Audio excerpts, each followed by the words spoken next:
बिहार में कई सारी घटनाएं अभी हो रही है। एक तरफ जहां अपराध चरम पर नजर आ रहा है, बीते दिन पटना में जो है वो पत्थरबाजी की घटना हुई। खान जीएस कोचिंग के बाहर जो है कुछ अपराधियों ने ताबड़तोड़ जो है वो पत्थरबाजी की है। कहीं ना कहीं गोलीबारी की घटना भी वहां पर कही जा रही थी, लेकिन अब जो है खान सर ने उसको लेकर इनकार किया है। हमारे साथ बातचीत करने के लिए पूर्व सीएलपी लीडर कांग्रेस से अजीत शर्मा, इनसे हम बातचीत करेंगे। अजीत शर्मा जी, लगातार देखा जा रहा है बिहार में अपराध बढ़ रहा है, नई सरकार बनी है, उसके बावजूद अपराधियों के अंदर डर नहीं है, जबकि इनकाउंटर भी हो रहे हैं। ये कौन सी नई बात है कि अपराध बढ़ रहा है? बोल रहे अपराध घटा कब है? हाँ, निश्चित तौर पर ये हम मानते हैं कि इस बार जो सरकार बनी है, इस बार अपराध और बढ़ गया है। जिस तरह से कि आपने कहा अभी कोचिंग इंस्टीट्यूट खान जी का, वहाँ पे मारपीट हुई। वहाँ पढ़ाई लिखाई बच्चे करने जाते हैं कि मारपीट होना चाहिए वहाँ पे? क्या बच्चे का भविष्य बिहार का भविष्य और देश का भविष्य बनता है। आप वहाँ मारपीट करा रहे हैं। और आदरणीय मुख्यमंत्री कर क्या रहे हैं? आदरणीय मुख्यमंत्री कहते हैं मैं अपराध को खत्म कर दूंगा, जो भी अपराधी होगा उसको सलाखों के पीछे भेजेंगे। और रोज अपराध बढ़ रहा है। अब तो पढ़ाई लिखाई की जगह पर भी अपराध हो रहा है, मारपीट हो रही है। ये बहुत ही घृणित बात है।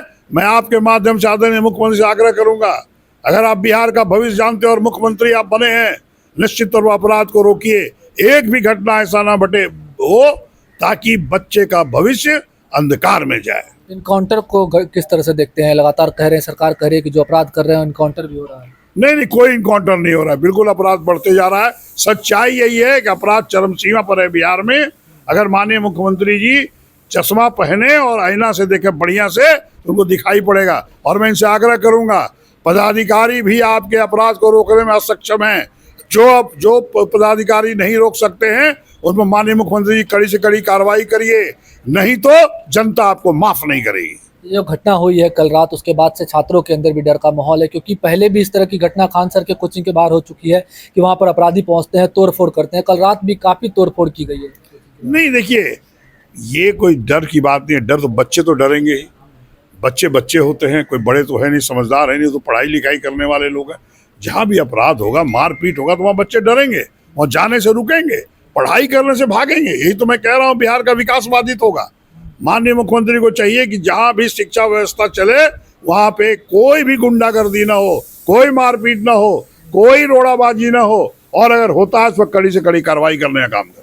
अजीत शर्मा जी, राबड़ी देवी की आवाज़ को लेकर भी लगातार विवाद हो रहा है। राबड़ी देवी आवाज़ खाली नहीं कर रही है, सरकार कर रही है, किसी की बपौती नहीं होती है सरकारी आवाज़। ऐसे में इस घटना को किस तरह से आप देख रहे हैं? अरे, सरकार को तो चाहिए, माननीय मुख्यमंत्री से आग्रह करेंगे, अब घर खाली कराने पर आदरणीय राबड़ी देवी जी मुख्यमंत्री भी रही हैं और आज विधान परिषद के पार्टी की नेता भी हैं, उसको क्या दिक्कत है?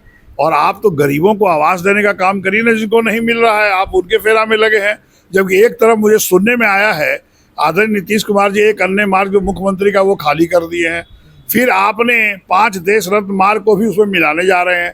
तो पहले से वो 5 एकड़, फिर दोनों मिला के 9 एकड़ में आप खुद रहने जा रहे हैं। ये तो बिल्कुल गलत है। आप किसी खाली कराने की बात करते हैं और कहीं आप दूसरे भी एक कोठी को मिलाने की बात कर रहे हैं। ये बिल्कुल उचित नहीं है। आप जनता के सेवक हैं, मुख्यमंत्री बने हैं, यह बहुत खुशनसीबी है। जनता को आप ऐसा मैसेज दीजिए, यह नहीं कि 2 कोठी मिला के एक कोठी में रह रहे हैं। इससे क्या मैसेज जाएगा? गरीबों को आप मकान, गरीबों को जमीन नहीं दे पा रहे हैं और आप 2 कोठी मिलाने जा रहे हैं। आज तक कोई भी मुख्यमंत्री बिहार में बना, कोई 2 कोठी मिला के नहीं रहा। ये पहला इंसिडेंट है जो माननीय मुख्यमंत्री जी सम्राट चौधरी जी 2 कोठी को मिला के रहने जा रहे हैं। ये बड़ा दुर्भाग्यपूर्ण है। और बात कर रहे हैं आदरणीय राबड़ी देवी जी जो मुख्यमंत्री रह चुकी है, विधान परिषद में नेता है पार्टी की, उनको आप खाली कराने की बात करते हैं। ये बहुत ही दुर्भाग्यपूर्ण है। जनता सब देख रही है, इसलिए आप सही निर्णय लें।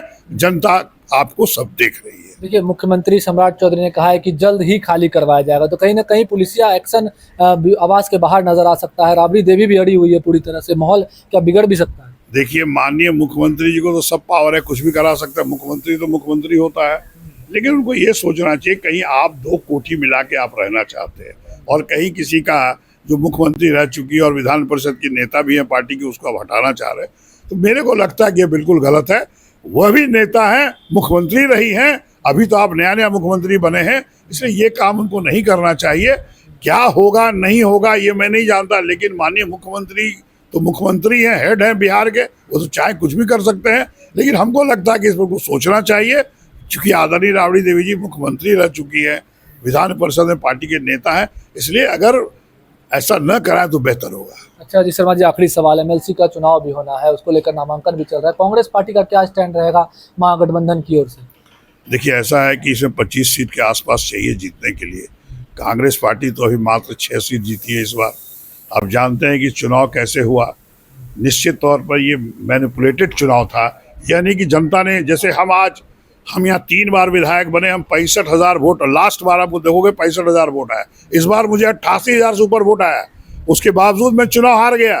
इसलिए जनता चुनाव जिताती है, इसलिए इस बार जो मैनिपुलेशन हुआ है, और आप एमएलसी की बात कर रहे हैं, कांग्रेस पार्टी तो जीत नहीं पाई, क्योंकि भारतीय जनता पार्टी जानती है 1989 में जब दंगा हुआ था भागलपुर में, पूरे देश में भारतीय जनता पार्टी का मात्र 2 सीट सांसद हुआ करते थे, और 1 महीने बाद नवंबर में 1989 में चुनाव हुआ, भारतीय जनता पार्टी 82 सीट पर जीती। तो वो जानबूझ के ऐसा कुछ कारनामा करती है ताकि उनकी सीट बढ़ सके। बिहार के चुनाव में भी धांधली हुई है, मैं खुलेआम कहता हूं, इसलिए आज भारतीय जनता पार्टी सत्ता में है, नहीं तो कांग्रेस पार्टी और एनडीए गठबंधन ही सरकार में, एनडीए नहीं होती, हम लोग का इंडिया गठबंधन की सरकार बनती। चलिए, तो बातचीत हमारे साथ कर रहे थे पूर्व लीडर रहे हैं कांग्रेस से, सीएलपी लीडर रह चुके हैं अजीत शर्मा। उन्होंने साफ तौर पर सम्राट चौधरी जो मुख्यमंत्री हैं उनके ऊपर सवाल खड़े किए हैं, साथ ही साथ बिहार में बढ़ रहे अपराध को लेकर भी मुख्यमंत्री को घेरा है। भागलपुर से TV9 के लिए मैं शिवम।